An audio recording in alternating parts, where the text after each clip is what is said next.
আসসালামু আলাইকুম ভিউয়ার্স, সবাই কেমন আছেন? আশা করি আলহামদুলিল্লাহ ভালো আছেন। অনেকদিন পর একটি সকালের ভিডিও নিয়ে আসলাম। তো সকালবেলায় উঠে আদিলের আম্মু ঘর দুয়ার সব কিছু গুছিয়ে ফেলেছে। এই দেখুন, ও এখন রান্না করতেছে। আমার অফিসে যাবো সেজন্য রান্না করতেছে। সকালে সব উঠে সব কিছু গুছগাছ করছে। এই দেখুন, ড্রেসিং টেবিলটা গোছানো হয়েছে, সব কিছু গুছিয়ে ফেলছে। আর এদিক দিয়ে আমরা যে বাসা পাল্টাইছি, অন্য আরেকটা বাসায় এসেছি। ওই বাসার জানালা, যে জানালার সাইডে খালি জায়গা আছে, এখানে আদিলের আম্মু কিছু গাছ লাগাইছে। ওই যে, তো চলেন আপনাদেরকে দেখাই, পিছনে যাই। তো পিছনে যাবো, ভাবতেছি যে গাছগুলোতে একটু পানি দেবো, সেজন্য একটু পানি নিলাম বালতিতে। এক বালতি পানি নিয়ে গাছগুলোতে পানি দিব। আর এইখানে বালতিতে একটা বালতিতে লেবু গাছ, এই যে লেবু গাছ। আর একটা বালতিতে একটা মেহেদি গাছটাও অনেক সুন্দর হয়েছে। আর নিচে দেখেন এলোভেরা গাছ লাগাইছি। তো চলুন এখন আপনাদেরকে পিছনে যাই, দেখাই।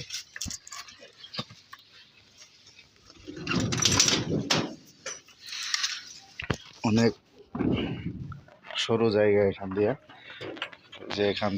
যাবো এখন। তো আমরা যাচ্ছি, অনেক সরু জায়গা।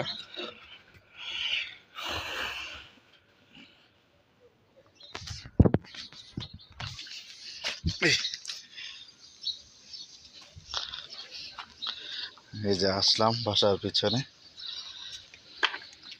তো এই যে এখানে একটা পেঁপে গাছ লাগাইছে আদিলের আম্মু, অনেক ছোট গাছটা। আর এগুলো বরবটি গাছ।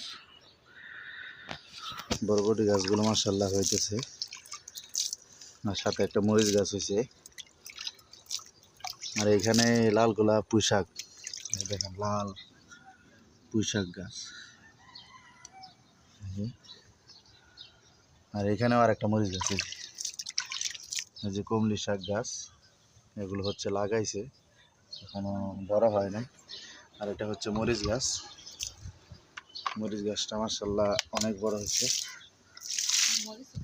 এবং এখান থেকে মরিচও খাইছি, অনেকগুলো মরিচ খাইছি এখান থেকে। আর এখানে এখন পানি দিব, কারণ এখানে একটা পেঁপে গাছ আছে, কিছু পুঁই শাকের বিচি ফেলানো হয়েছে।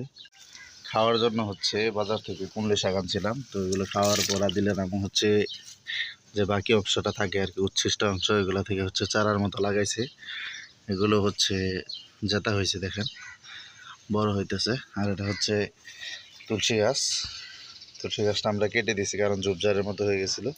তো আবার এখান থেকে কুশি গজাইছে, এই যে। আর ওই যে একটা বড় পেঁপে গাছ দেখতে পাচ্ছেন, ওই পেঁপে গাছটাতে পেঁপে হয় না। একবার মাথা কেটে দিছিলাম, তো এখন দেখি কি হয়। অনেকে বলে যে মাথা কেটে দিলে নাকি পরে আবার পেঁপে হয়। তো আপনারা কমেন্টে জানাবেন আসলে পেঁপে হয় কি না। শহরের মাঝেও থেকে যে আপনাদের এই যে কৃষি কাজকাম করা, গাছ লাগানো, সবজি গাছ হোক বা ফল গাছ হোক লাগানো, এগুলো একটা ভাগ্যের ব্যাপার।